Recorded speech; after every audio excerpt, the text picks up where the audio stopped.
भक्तजनों जय माता दी। वैशाख मास का 29वां अध्याय। प्राचीन समय में कश्मीर देश में देवव्रत नाम का एक ब्राह्मण था। उसकी मालिनी नाम की एक पुत्री हुई। वह कन्या सत्यशील विद्वान ब्राह्मण को ब्याही गई।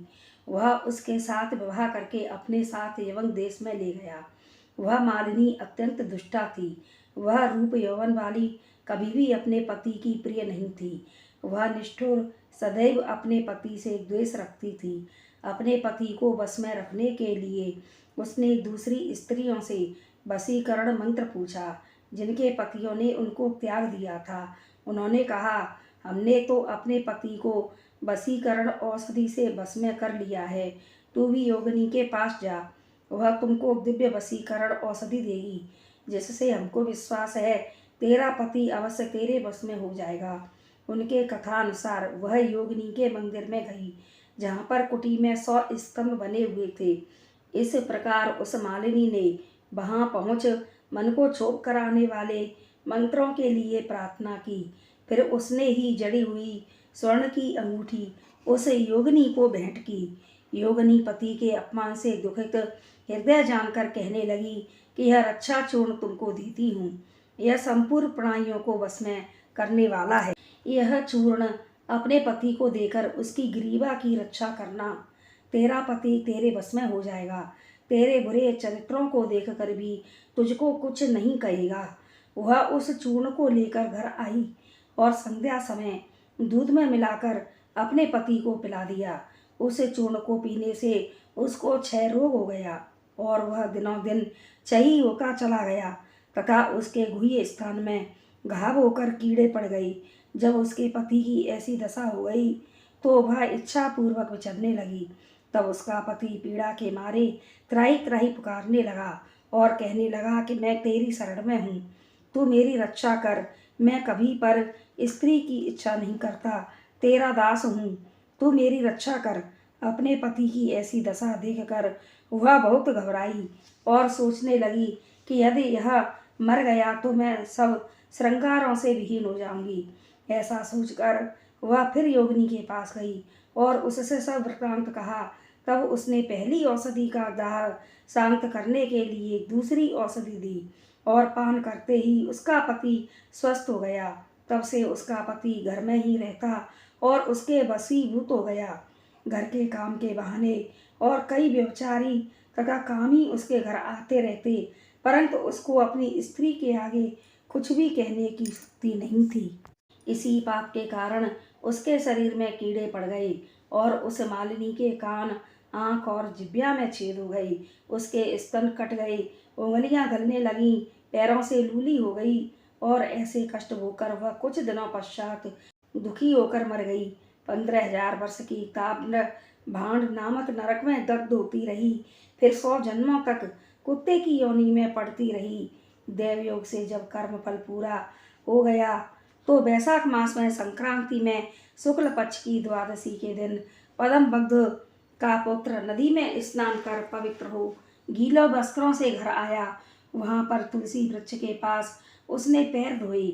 उसी स्तंभ के नीचे वह कुतिया सो रही थी। सूर्य उदय से पहले वह कुतिया उस चरण धोए हुए जल में लेट गई, जिससे उसके पाप तत्काल नष्ट हो गए और पूर्व जन्म के सब पाप कर्मों की याद हो गई।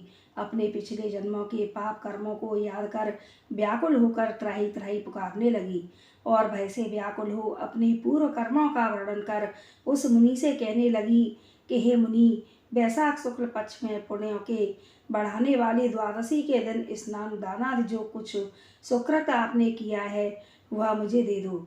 इस सुकृत से मेरी मुक्ति हो जाएगी।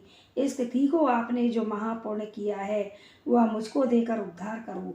मैं अत्यंत दीन हूँ, मेरी रक्षा करो। हे द्विजवर, मैं आपको नमस्कार करती हूँ।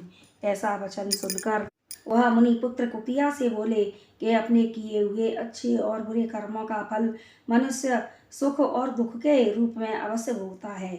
ऐसे वचन सुनकर कुतिया दुखी होकर ऊंचा मुख करके जोर जोर से पुकारने लगी और उसके पिता पद्मबंधु से कहने लगी, मैं आपके द्वार पर पड़ी रहने वाली कुतिया हूँ, आपका झूठा टुकड़ा खाती हूँ, आप मेरी रक्षा करिए।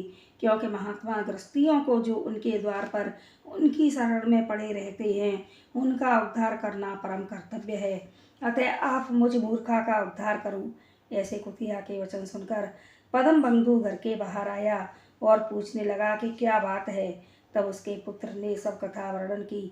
पुत्र के वचन सुनकर वे विस्मय के साथ कहने लगे कि मेरा पुत्र होकर तूने यह क्या कहा। साधुओं को ऐसे वचन कहने उचित नहीं। संपूर्ण प्राणी परोपकार के लिए ही हैं।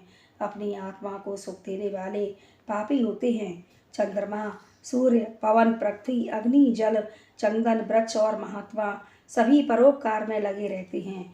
दधीचि ऋषि ने दैत्यों को अति बलवान जानकर अपनी हड्डियां निकालकर देवताओं को दे दी थी। जब भूखे सेन ने कबूतर को पकड़ लिया तो राजा शिव ने अपना मांस काटकर सेन को दिया था। जीमूत नामी राजा ने गरुड़ के लिए अपने प्राण दे दिए थे। इसलिए विद्वान ब्राह्मण को तो सब पर दया करनी चाहिए। जैसे कीचड़ में फंसी हुई गौ बाहर निकलते हैं, उसी प्रकार मैं भी बार बार प्रार्थना करती हुई इस कुतिया के दुख को अपने पुण्य के प्रभाव से अवश्य दूर करूंगा। इस प्रकार अपने पुत्र को समझाकर कुतिया से कहने लगा कि मैं तेरे निमित्त प्रतिज्ञा करता हूँ कि तू मेरे द्वादशी के पुण्य से पापों से छूटकर विष्णु लोक को जा।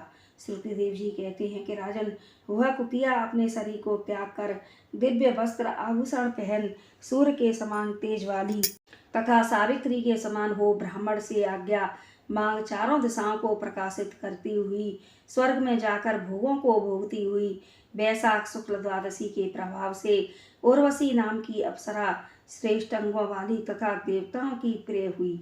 बोलो वैशाख मास की जय। बोलो लक्ष्मी नारायण भगवान की जय। वैशाख मास का 30वां अध्याय।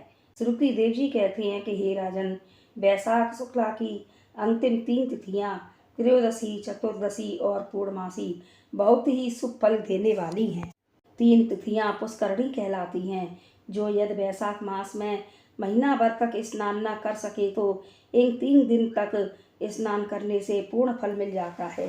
त्रयोदशी को संपूर्ण देवता इकट्ठे होकर जीवों को पवित्र करते हैं। पूर्णमासी के दिन संपूर्ण तीर्थ विष्णु भगवान के संग इकट्ठे होते हैं। कोई ऐसा ही पापी चाहे ब्रह्मघाती या मद्यपान करता हो, ये सबको पवित्र कर देते हैं। प्राचीन समय में एकादशी के दिन भगवान ने अमृत उत्पन्न किया था। द्वादशी के दिन उसकी रक्षा की। त्रयोदशी के दिन देवताओं को अमृत पिलाया। चतुर्दशी के दिन दैत्यों का नाश किया और पूर्णमासी के दिन देवताओं ने राज्य प्राप्त किया। इसी कारण देवताओं ने प्रसन्न चित्त से इन 3 तिथियों को वरदान दिया।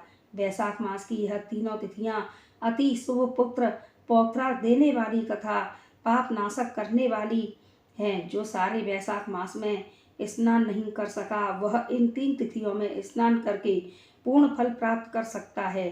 इस प्रकार यह संपूर्ण वैशाख का महात्म्य बुद्धमान सुरकीर्ति ने आगे कहा हुआ जैसा सुना देखा है वर्णन किया। श्री विष्णु भगवान जगन्नाथ जी नारायण के बिना इस कथा को कौन कह सकता है। सब ऋषियों ने मनुष्यों के हित की कामना के थोड़ा थोड़ा इस महात्म्य का वर्णन किया है, पर किसी ने भी इसका अंत नहीं पाया। सो हे राजन, तुम वैशाख मास में दान आदि सत्कर्म करो, इससे तुमको निश्चय पूर्वक मुक्ति मिलेगी। सुक्तदेव जी इतनी कथा राजा मिथिलेश से कहकर समझा कर जाने का विचार करने लगे तो राजा के हृदय में अति दुख उत्पन्न हुआ। फिर बड़े उत्सव के साथ सुक्तदेव जी को पालकी में बैठा सारे नगर की परिक्रमा कराकर अंतःपुर में लाया और वस्त्र आभूषण गौ पृथ्वी तिल स्वर्ण तथा और सब प्रकार के वैभव सामने रखकर हाथ जोड़ सन्मुख खड़ा हो गया। तो महान तेजस्वी सुक्तदेव जी अत्यंत संतुष्ट होकर अपने धाम को गए। नारद जी कहने लगे कि हे राजा अम्बरीश, यह परम अद्भुत कथा मैंने तुमको सुनाई, जिसके सुनने मात्र से पाप नष्ट हो जाते हैं। इससे धर्म अर्थ काम और मोक्ष पदार्थ मिलते हैं। तब नारद जी के ऐसे वचन सुन महायशस्वी अम्बरीश अत्यंत प्रसन्न हुए और नारद जी को प्रणाम कर विधिवत उनका पूजन किया। नारद जी राजा की आज्ञा लेकर चले गए, क्योंकि वह श्रापवश एक जगह ठहर नहीं सकते थे। सूत जी कहने लगे, जो पापों के नाश करने वाली तथा पुण्य को बढ़ाने वाली इस परम अद्भुत कथा को पढ़ता या सुनता है वह परम गति को प्राप्त होता है। बोलो वैशाख मास की जय। बोलो लक्ष्मी नारायण भगवान की जय। तो भक्तों, यह थी संपूर्ण वैशाख मास की कथा। आप सभी को पसंद आई तो हमारे चैनल को लाइक, शेयर और सब्सक्राइब करें। जय माता दी।